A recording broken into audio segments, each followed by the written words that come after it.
میں نے جس آیت مقدسہ کی تلاوت کا شرف حاصل کیا، بس اس میں 10 منٹ سے بات کر لیں۔ اللہ قرآن میں فرماتا ہے قُلْ لَا أَسْأَلُكُمْ عَلَيْهِ أَجْرًا إِلَّا الْمَوَدَّةَ فِي الْقُرْبَىٰ۔ ساؤنڈ سمجھ میں آنا چاہیے، تھوڑا سا بیس کم کر دیجیے۔ قُلْ لَا أَسْأَلُكُمْ عَلَيْهِ أَجْرًا إِلَّا الْمَوَدَّةَ فِي الْقُرْبَىٰ، جس کا سکسیسفل ڈیفینیشن ٹرانسلیشن ہوتا ہے کہ اے محبوب ان سے فرما دیں، لوگوں سے فرما دیں، آپ اپنے امتیوں سے فرما دیں کہ میں نے جو خدمت دین کیا ہے، تبلیغ اسلام کیا ہے، اور تبلیغ اسلام کے لیے میں نے جو گالیاں سنی ہیں، میں نے جو پتھر کھائے ہیں، اس کا مجھے کوئی بدلہ نہیں چاہیے، اس کا مجھے کوئی بدلہ نہیں چاہیے، کوئی مال، کوئی دولت، کوئی زر، کوئی زمین نہیں چاہیے۔ اگر تم کوئی اس کا بدلہ دینا چاہتے ہو تو یہ کہ میرے اہل بیت سے محبت کرو، میرے گھر والوں سے محبت کرو، علی و فاطمہ اور حسنین کریمین سے محبت کرو۔ اچھا، اس آیت کریمہ کا شان نزول کیا ہے؟ شان نزول یہ ہے کہ حضرت عمر فاروق رضی اللہ تعالیٰ عنہ نے چند صحابہ کرام کے ساتھ مشورہ کیا کہ آقا علیہ السلام دین کی خدمت کے لیے اتنی محنت کرتے ہیں، اتنا ورک کرتے ہیں، اتنی محنت کرتے ہیں، ہمارے لیے گالیاں سنتے ہیں، ہمارے لیے پتھر کھاتے ہیں، ان کی بھی ضروریات ہیں، ان کی بھی لوازمات ہیں، ان کی بھی خواہشات ہیں، وہ کہیں کمانے کے لیے نہیں جاتے، وہ کہیں کام کرنے کے لیے نہیں جاتے، تو کیوں نہیں ہم غلام ہی صحیح اپنے اپنے گاڑھے پسینے کی کمائی کے چند حصے کو جمع کر کے حضور کی بارگاہ میں بطور نذرانہ پیش کریں۔ اس بات پر صحابہ کرام کا اتفاق ہو گیا، صحابہ کرام نے اپنے اپنے کمائی سے کچھ حصے جمع کیے۔ حضرت عمر فاروق رضی اللہ تعالیٰ عنہ نے آپ کے چچا حضرت عباس کو اس کا وکیل بنایا۔ صحابہ کرام حضور کی بارگاہ میں پہنچے نذرانہ لے کر، حضور ہمارے لیے آپ گالیاں سنتے ہیں، ہمارے لیے آپ پتھر کھاتے ہیں، ہمارے لیے آپ گالیاں سنتے ہیں، آپ بے پناہ مشقت اٹھاتے ہیں، اذیت اٹھاتے ہیں، حضور آپ کوئی کام نہیں کرتے، اس لیے ہم غلاموں کی جانب سے آپ کی بارگاہ میں یہ نذرانہ ہے قبول فرما لیں۔ بڑی محبتوں سے غلاموں نے حضور کی بارگاہ میں نذرانہ پیش کیا تھا، لیکن اس سے پہلے کہ حضور کچھ فرماتے، حضرت جبریل امی نازل ہو گئے اللہ کا پیغام لے کر۔ قُلْ لَا أَسْأَلُكُمْ عَلَيْهِ أَجْرًا إِلَّا الْمَوَدَّةَ فِي الْقُرْبَىٰ، حضور یہ جو نذرانہ پیش کر رہے ہیں، یہ جو مال پیش کر رہے ہیں، اللہ کا پیغام لے کر آیا ہوں، آپ ان سے فرما دیں کہ میں نے جو خدمت دین کیا ہے، میں نے جو تبلیغ اسلام کیا ہے، اور اس معاملے میں میں نے جو اذیتیں اٹھائی ہیں، اس کا کوئی بدلہ نہیں چاہیے، مال، زر، دولت، زمین، درہم و دینار نہیں چاہیے۔ اللہ فرماتا ہے محبوب ان سے آپ کہہ دیں اگر یہ کچھ دینا چاہتے ہیں تو وہ یہ دیں کہ ان سے آپ کہیں کہ تم میری آل سے محبت کرو، تم میری اولاد سے محبت کرو، تم میرے گھر والوں سے محبت کرو، تم میرے اہل بیت سے محبت کرو، اس کے بدلے میں یعنی کہ علی و فاطمہ حسنین کریمین سے محبت کرو۔ ذرا چھان دیکھو اللہ تبارک و تعالیٰ کس کس انداز میں نبی کے گھر والوں کی شان بیان کر رہا ہے، علی و فاطمہ اور حسنین کریمین کی شان بیان کر رہا ہے۔ قرآن دوسری جگہ کہتا ہے انما یرید اللہ لیذھب عنکم الرجس اہل البیت ویطہرکم تطہیرا، اے نبی کے گھر والوں، اللہ تو یہی چاہتا کہ تم سے ساری گندگیوں اور غلاظتوں کو دور کر کے تمہیں خوب صاف اور ستھرا کر دے، تمہیں خوب صاف اور ستھرا کر دے، تمہیں پوری طرح سے پیوریفائر کر دے نبی کے گھر والوں۔ اب دیکھیں ایک نوٹیبل بات ہے کہ اللہ نے جب خانہ کعبہ کو صاف کرنا چاہا تو کہا وَعَہِدْنَا إِلَىٰ إِبْرَاهِيمَ وَإِسْمَاعِيلَ أَن طَهِّرَ بَيْتِیَ لِلطَّائِفِینَ وَالْعَاکِفِینَ وَالرُّکَّعِ السُّجُودِ، یعنی کہ اللہ کو جب خانہ کعبہ صاف کروانا ہوا، اپنا گھر صاف کرنا ہوا، کرانا ہوا، تو ابراہیم اور اسماعیل سے کہا کہ میرے گھر کو صاف کرو، میرے گھر کو غلاظتوں سے صاف کرو، میرے گھر کو گندگیوں سے صاف کرو، میرے گھر کو بتوں سے صاف کرو۔ جب اللہ کو اپنا گھر صاف کروانا ہوا تو ابراہیم پیغمبر سے کہا کہ ابراہیم تم صاف کرو، لیکن جب نبی کے گھر والوں کو صاف کرنا ہوا تو یہ رسپانسبلٹی اور یہ ذمہ داری اللہ تبارک و تعالیٰ نے کسی نبی اور کسی رسول کو نہیں دی، بلکہ یہ رسپانسبلٹی اللہ تبارک و تعالیٰ نے اپنے ذمے رکھا اور کہا انما یرید اللہ لیذھب عنکم الرجس اہل البیت ویطہرکم تطہیرا، اے نبی کے گھر والوں، اللہ کو یہی چاہتا کہ تم سے ساری گندگیوں کو دور کر کے میں خوب صاف اور ستھرا کر دے۔ ذرا دیکھو نبی کے گھر والوں کی شان، ذرا دیکھو نبی کے گھر والوں کا مقام و مرتبہ، ذرا دیکھو نبی کے گھر والوں کی فضیلت و بزرگی، کتنا مقام اونچا ہے نبی کے گھر والوں کا۔ تبھی تو اعلیٰ حضرت نے کہا آب تطہیر سے جس میں پودے جمے، اس ریاض نجابت میں لاکھوں سلام، اور خون خیر الرسل سے ہے جن کا خمیر، ان کی بیدوس طینت پہ لاکھوں سلام۔ تو نبی کے گھر والوں کو اللہ نے بڑی شان بخشی ہے، بڑا کمال بخشا ہے، بڑی فضیلت و بزرگی بخشی ہے۔ اور ذرا دیکھو نبی کے گھر والوں کی شان کتنی بلند ہے۔ آقا فرماتے ہیں الحسن والحسین من اسماء الجنت حجاب اللہ، حسنین کریمین جنت کے دو ناموں میں سے نام ہے، یعنی اللہ تبارک و تعالیٰ نے حسنین کریمین کے نام کا سلیکشن کیا۔ ہمارے نام کا سلیکشن، آپ کے نام کا سلیکشن، کسی اور کے نام کا سلیکشن ہمارے ماں باپ کرتے ہیں، ہمارے ابھیبھاوک کرتے ہیں، ہمارے پیرنٹس کرتے ہیں، ہمارے لوگ کرتے ہیں، لیکن ذرا دیکھو حسنین کریمین کی شان کتنی بلند ہے، ذرا دیکھو حسنین کریمین کا مقام کتنا بلند ہے کہ حسنین کریمین کے نام کا سلیکشن، حسنین کریمین کے نام کا چناؤ کوئی اور نہیں بلکہ خود رب فرما رہا ہے الحسن والحسین من اسماء الجنت حجابہم اللہ۔ آقا علیہ السلام فرماتے ہیں الحسن والحسین ہما ابنائے حسنین کریمین، یہ دونوں میرے بیٹے ہیں، یہ دونوں میرے لہو جگر ہیں، یہ دونوں میرے نور نظر ہیں، یہ دونوں میرے لہو جگر ہیں۔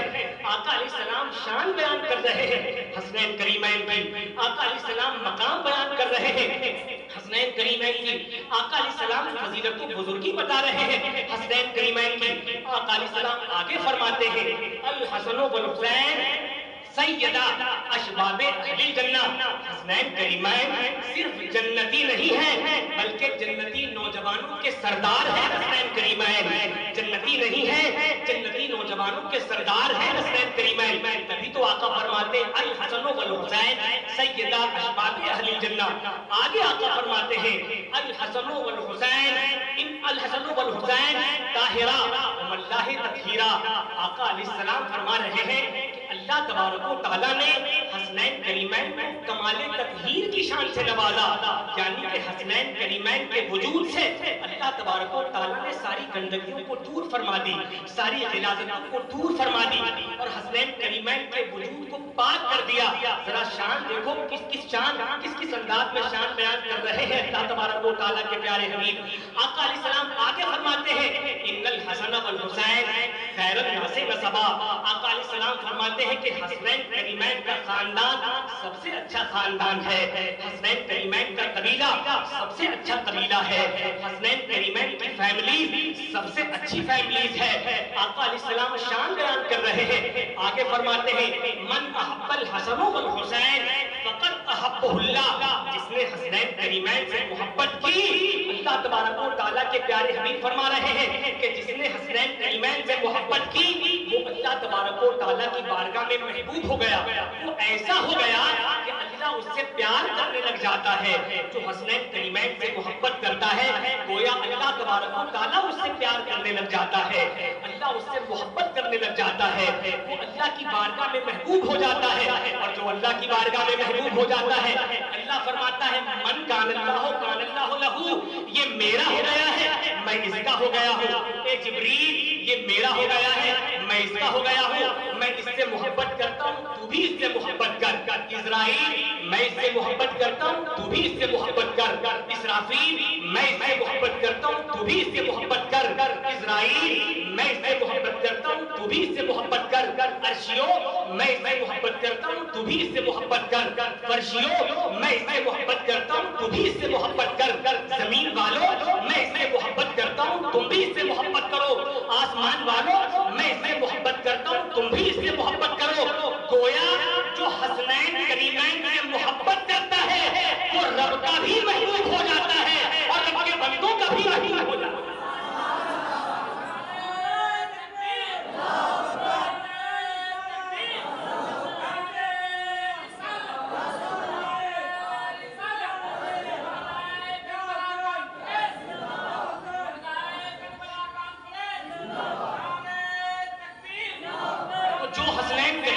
محبت کرتا ہے پھر شان یہ ہو جاتی ہے کہ اللہ اس سے محبت کرنے لگ جاتا ہے. اسرائیل اس سے محبت کرتے ہیں, اسرافیل اس سے محبت کرتے ہیں, اسرائیل اس سے محبت کرتے ہیں, عرشی اس سے محبت کرتے ہیں, فرشی اس سے محبت کرتے ہیں, زمین والے اس سے محبت کرتے ہیں, آسمان والے اس سے محبت کرنے لگ جاتے ہیں. یہ ہے حسنین کریمین کی شان. آقا فرماتے ہیں من ابغض الحسن والحسین ابغضہ اللہ, اور جو حسنین کریمین سے نفرت کرتا ہے, جو حسنین کریمین سے بغض کرتا ہے, تو پھر ہوتا یہ ہے کہ وہ اللہ کی بارگاہ میں مبغوض ہو جاتا ہے, پھر اللہ کا غضب اس پر ہوتا ہے, پھر اللہ کا قہر اس پر ہوتا ہے. آقا علیہ السلام شان بیان کر رہے ہیں حسنین کریمین کی, مقام بتا رہے ہیں آقا حسنین کریمین کا, شان بتا رہے ہیں آقا حسنین کریمین کی.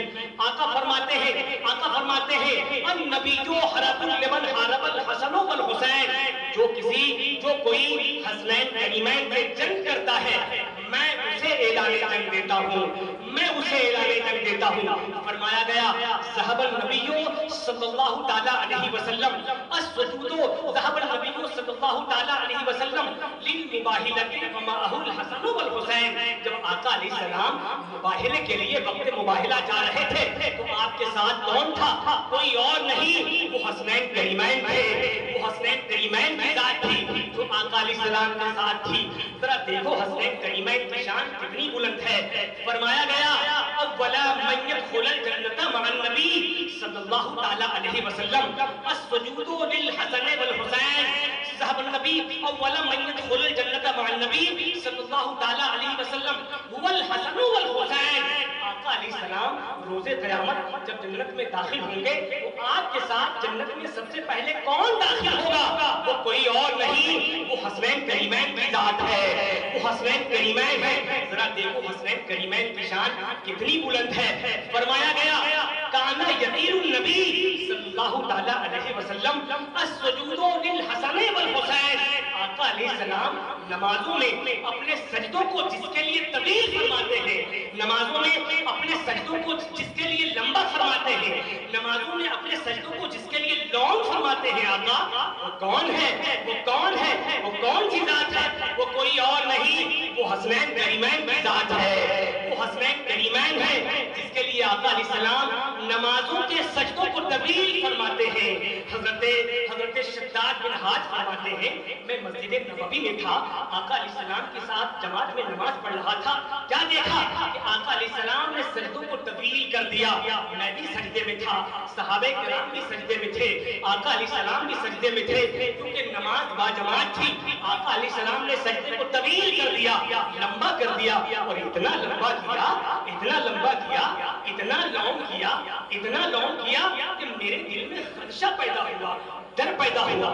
کہیں ایسا تو نہیں کہ امر الہی آ گیا, کہیں ایسا تو نہیں کہ وحی کا نزول ہو رہا ہے, کہیں ایسا تو نہیں کہ آقا علیہ السلام کا وصال ہو گیا. حضرت شداد بن حاج کہتے ہیں کہ میرے دل میں خدشہ پیدا ہوا, لیکن ایک وقفہ گزر جانے کے بعد جب میں نے اپنے سر کو سجدے سے اٹھایا اور سر کو سجدے سے اٹھا کر یوں ترچھی نگاہ سے دیکھا, یوں ترچھی نگاہ سے دیکھا, تو کیا دیکھا کہ آقا علیہ السلام سجدے میں ہیں اور پیٹھ پر شہزادے ہیں, اور شہزادے کھیل رہے ہیں, شہزادے کھیل رہے ہیں, اور آقا علیہ السلام سجدے میں ہیں. پتہ کیا چلا کہ آقا علیہ السلام نے اپنے سجدے کو اس لیے طویل کیا کہ میں سر کو سجدے سے اٹھاؤں گا, حسنین کریمین گریں گے حسنین کریمین, چوٹ مجھے لگے گی, اس لیے آقا علیہ السلام نے اپنے سجدے کو طویل کر دیا.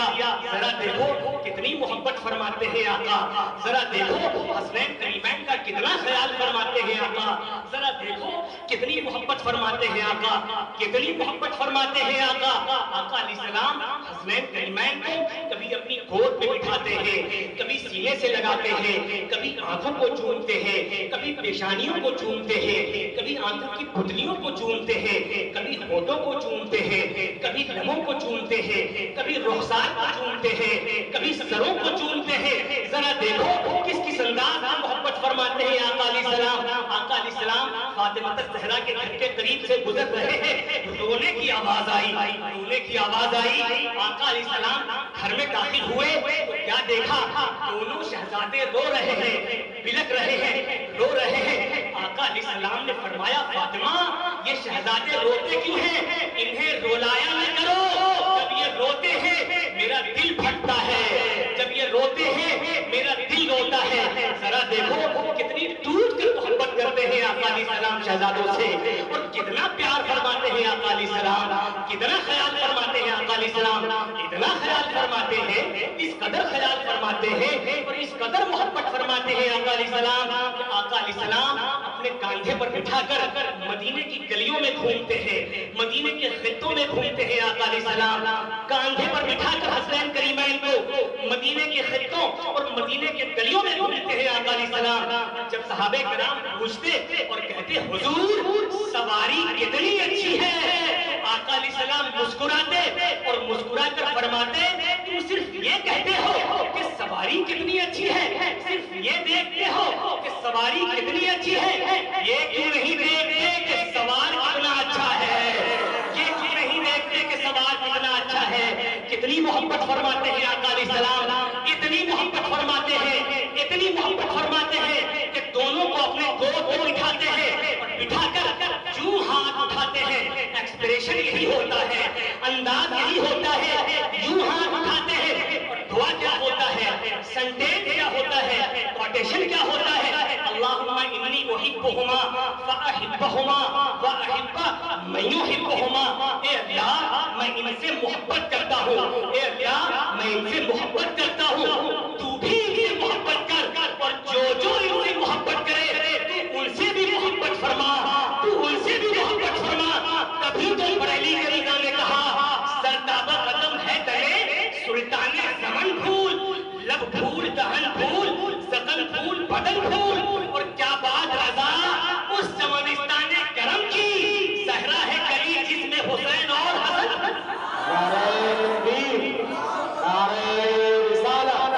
شہید کربلا کانفرنس مسلک اعلی حضرت حضرت علامہ عرفان احمد عرفی، نعرہ تکبیر۔ مٹا یزید کا نام نشان زمانے سے، مٹا یزید کا نام نشان زمانے سے، ہر ایک شہر میں چرچا مگر حسین کا ہے۔ تو یہ ہے آقا علیہ السلام، یہ ہے آقا علیہ السلام کی ذات جو اتنی ٹوٹ کر محبت کرتی ہے، آقا علیہ السلام اتنا ٹوٹ کر محبت کرتے ہیں۔ یہ ہے مقام، یہ ہے شان حسین کریمین کی۔ لیکن اے حسینیوں، آج میدان کربلا کے داستان ہم سنتے ہیں، میدان کربلا کی بات ہم کرتے ہیں، کربلا کے چرچے ہم کرتے ہیں، جو ہی محرم الحرام کا چاند نظر آتا ہے، محرم الحرام کا چاند دکھتا ہے تو ہماری کیفیت کیا ہوتی ہے؟ الگ الگ طرز اور الگ الگ رنگ ہوتے ہیں محبتوں کے، کوئی ناچتا ہے، کوئی ڈانس کرتا ہے، کوئی میوزک بجاتا ہے، کوئی شراب کے نشے میں دھت ہو کر یوں لوٹتا ہے، یوں کوٹتا ہے۔ لیکن اے لوگوں ذرا یاد کرو کربلا کے لالہ زار میں، کربلا کے لالہ زار میں، فسق و فجور کی تاریکیوں میں، ظلم و ستم اور تشدد کے اندھیروں میں، نیزے اور برچھیوں کے بیچ میں، سالم و جابر کی حکمرانی میں، نینوا کے خارزار وادیوں میں، تلواروں کے سائے اور تیروں کی بارش میں، تنہا آقا حسین ہے اور آقا حسین کی آنکھوں کے سامنے خاندان کا خاندان لٹ رہا ہے، آقا حسین کی آنکھوں کے سامنے گھر کا گھر لٹ رہا ہے، آقا حسین کی آنکھوں کے سامنے خاندان نبوت کا ایک پھول قربان ہوتا چلا جا رہا ہے، اسلام کی سربلندی کے لیے، اسلام کی حفاظت و صیانت کے لیے، اسلام کے تحفظ و بقا کے لیے، آقا حسین کی آنکھوں کے سامنے خاندان نبوت کا ایک پھول قربان ہو رہا ہے۔ ذرا سوچو وہ گھڑی کتنی پرسوز گھڑی رہی ہوگی، وہ لمحہ کتنا پرسوز لمحہ رہا ہوگا، وہ ساعت کتنی قیامت خیز ساعت رہی ہوگی۔ آپ کے گھر ایک میت ہوتی ہے، اس ایک میت پر آپ روتے ہو، آپ کے بھائی روتے ہیں، آپ کی بہنیں روتی ہیں، آپ کے پیرنٹس روتے ہیں، آپ کے فرینڈز روتے ہیں، آپ کی مائیں روتی ہیں، آپ کے دوست روتے ہیں، خیش و اقارب روتے ہیں، ساری کی ساری بستی روتی ہے، سارا کا سارا محلہ روتا ہے، سارا کا سارا خاندان روتا ہے، یعنی کہ ایک میت کے غم کا بوجھ کربلا میں وہ لمحہ کتنا پرسوز لمحہ رہا ہوگا، وہ گھڑی کتنی پرسوز گھڑی رہی ہوگی جب آقا حسین کی آنکھوں کے سامنے ایک دو فرد نہیں بلکہ خاندان کا خاندان ڈٹ رہا تھا۔ آقا حسین کی آنکھوں کے سامنے خاندان نبوت کا پورا فرد، خاندان نبوت کا ایک ایک فرد اسلام کی سربلندی کے لیے اپنی اپنی جانوں کا نذرانہ پیش کر رہا تھا۔ آقا حسین چاہتے وہ اپنی جان بچا سکتے تھے، آقا حسین چاہتے وہ اپنے گھر والوں کی جان بچا سکتے تھے۔ یزید کا مطالبہ کیا تھا؟ یزید کا ڈیمانڈ کیا تھا؟ یزید کا ڈیمانڈ تو یہی تھا نا، یزید کا مطالبہ یہی تھا نا، حسین میری بیعت قبول کر لے، تو اپنا ہاتھ میرے ہاتھ میں دے دے، سلطنت تجھے دے دوں گا، حکومت تجھے دے دوں گا، ساری سلطنت تجھے دے دوں گا۔ لیکن آقا حسین کو معلوم تھا کہ یہ ظالم جابر ہے، فاسق ہے، فاجر ہے، زانی ہے، شرابی ہے، کبابی ہے، دنیا کی ساری خرابیاں، دنیا کی ساری برائیاں اس کے اندر پائی جاتی ہیں۔ اس لیے آقا حسین نے کہا یزید ظالم تو میرا ہاتھ مانگتا ہے، تو میری بیعت مانگتا ہے، یاد رکھنا ظالم یہ حسین اپنے خاندان کے ایک ایک فرد کو قربان کر تو دے گا لیکن تیرے ناپاک ہاتھ میں اپنا پاک ہاتھ نہیں دے گا، تیری بیعت قبول نہیں کرے گا۔ آقا حسین اپنے خاندان نبوت کے ایک ایک فرد کو قربان کرتے چلے جا رہے ہیں، خاندان حسین کا ایک ایک فرد قربان ہوتا چلا جا رہا ہے۔ آقا حسین تیری صداقت کو سلام، تیری شجاعت کو سلام، تیری ہمت کو سلام، تیری جرأت کو سلام، تیری بہادری کو سلام، اے حسین تیری شہادت کو سلام۔ اگر تو چاہتا تو اپنی جان بچا سکتا تھا، تو چاہتا تو اپنے گھر والوں کی جان بچا سکتا تھا، لیکن تو نے اپنے گھر والوں اور اپنی جان کا نذرانہ اسلام کی سربلندی کے لیے پیش کر دیا، پیش کر دیا۔ لڑتے رہے خاندان نبوت کا ایک ایک پھول، اور جب ہر کسی نے اپنی اپنی جانوں کا نذرانہ پیش کر دیا، بالآخر آقا حسین خیمے میں گئے، خیمے میں گئے آقا حسین نے اپنے نانا جان کا سر پہ امامہ باندھا، آقا حسین نے اپنے سر پہ نانا جان کا امامہ باندھا، کمر میں ماں فاطمہ کی چادر لپیٹی، ہاتھ میں پاک علی کی تلوار لی، گھوڑے کو ایڑ لگائی، چلنے کا اشارہ دیا، لیکن گھوڑا ہے چلتا نہیں ہے، گھوڑا ہے بڑھتا نہیں ہے، گھوڑا ہے سرکتا نہیں ہے۔ آقا حسین نے پھر چلنے کا اشارہ دیا لیکن گھوڑا چلتا نہیں ہے، پھر گھوڑا آسمان کی جانب اشارہ کر کے کسی بات کا اشارہ دیتا ہے۔ آقا حسین جب گھوڑے سے نیچے اترے تو کیفیت بہت عجیب تھی، منظر بڑا پرسوز تھا، وہ گھڑی بہت عجیب تھی۔ آقا حسین نے کیا دیکھا؟ بیٹی سکینہ گھوڑے کے پاؤں سے لپٹ کر سسک رہی ہے، بلک رہی ہے۔ آقا حسین نے سکینہ کو اٹھایا، سینے سے لگایا اور کہا بیٹی سکینہ تم روتی کیوں ہو؟ دونوں محمد قربان ہوئے، تم نے صبر کیا، قاسم و عباس آزار ہوئے، تم نے شکر کیا، علی اکبر شہید ہوئے، تم نے فریاد نہ کی، علی اصغر نے دم توڑا، تم نے حوصلہ نہ ہارا۔ اب میں جا رہا ہوں تو کیوں روتی ہو سکینہ؟ اب میں جا رہا ہوں تو کیوں بلکتی ہو سکینہ؟ آقا حسین کا اتنا کہنا تھا۔ سکینہ نے کہا ابا حضور یہ سچ ہے، دونوں محمد قربان ہوئے، مجھے غم نہ تھا، قاسم و عباس نثار ہوئے، مجھے فکر نہ تھی، اکبر و اصغر شہید ہوئے، مجھے پرواہ نہ تھی ابا حضور، لیکن ابا حضور اب آپ جا رہے ہو، اب آپ کی بیٹی سکینہ یتیم ہو جائے گی ابا حضور، ابا حضور آپ جا رہے ہو تو آپ کی بیٹی سکینہ بے آسرا ہو جائے گی ابا حضور، بے آسرا ہو جائے گی ابا حضور، آپ جا رہے ہو تو آپ کی بیٹی سکینہ بے آسرا، لاوارث اور یتیم ہو جائے گی ابا حضور، ابا حضور جا رہے ہو جاؤ، لیکن یہ بتا کر جاؤ آپ جاؤ گے آپ کی بیٹی سکینہ کو سہارا کون دے گا ابا حضور؟ جا رہے ہو جاؤ لیکن یہ بتا کر جاؤ آپ جاؤ گے تو آپ کی بیٹی سکینہ کو کھلونے لا کر کون دے گا ابا حضور؟ جا رہے ہو جاؤ لیکن یہ بتا کر جاؤ ابا حضور آپ جاؤ گے آپ کی بیٹی سکینہ کی لوازمات اور ضروریات کون پوری کرے گا ابا حضور؟ خدا کی قسم اے حسینیوں یہ وہ پرسوز منظر تھا، کہ وہ دلدوز کھڑی تھی جسے دیکھ کر زمین بھی سسکنے لگی تھی، جسے دیکھ کر آسمان بھی رونے لگا تھا، جسے دیکھ کر فرشتوں کی جماعتوں میں غموں کی لہریں دوڑ گئی تھی۔ یہ وہ کھڑی تھی جسے دیکھ کر پورے بھی چیخو پکار کرنے لگی تھی. یہ وہ پرسوز کھڑی تھی, یہ وہ پرسوز کھڑی تھی, یہ وہ پرسوز کھڑی تھی, اور یہ وہ پرسوز لمحہ تھا جسے دیکھ کر کربلا کے ریتوں اور ذروں سے چیخو پکار کی آواز آنے لگی تھی. یہ وہ پرسوز کھڑی تھی, یہ وہ پرسوز لمحہ تھا, اور وہ قیامت خیز کھڑی تھی جسے دیکھ کر پوری کربلائے معلّہ کی فضا مغموم ہو گئی تھی. آقا حسین نے سینے سے لگایا سکینہ کو اور کہا, بیٹی سکینہ, تم تو صابر حسین کی بیٹی ہو نا, تم تو صابر حسین کی بیٹی ہو نا سکینہ, صبر کرو سکینہ, شاکر حسین کی بیٹی ہو نا, شکر کرو سکینہ, کیونکہ زینب تمہیں یتیمی کا احساس نہیں ہونے دے گی. شہربانو تمہاری ساری خواہشوں کو پوری ہونے دے, ساری خواہشوں کو پوری کرے گی. شہربانو تمہاری ساری لوازمات اور ضروریات پوری کریں گی, اس لیے فکر نہ کرو سکینہ. آقا حسین نے دلاسا دیا, خیمے میں رکھا, اور پھر خیمے میں گئے آقا حسین, اور آقا حسین جانے کے بعد آخری سلام محبت پیش کیا. سلام محبت پیش کر کے آقا حسین گھوڑے پہ سوار ہوئے. گھوڑے کو ایڑ لگائی, وہ گھوڑا جو چلتا نہیں تھا, وہ گھوڑا جو پڑھتا نہیں تھا, وہ گھوڑا جو حرکت نہیں کرتا تھا, چشمے زدن میں دشمنوں کے مدِ مقابل جا کھڑا ہوا. چشمے زدن میں دشمنوں کے مدِ مقابل جا کھڑا ہوا.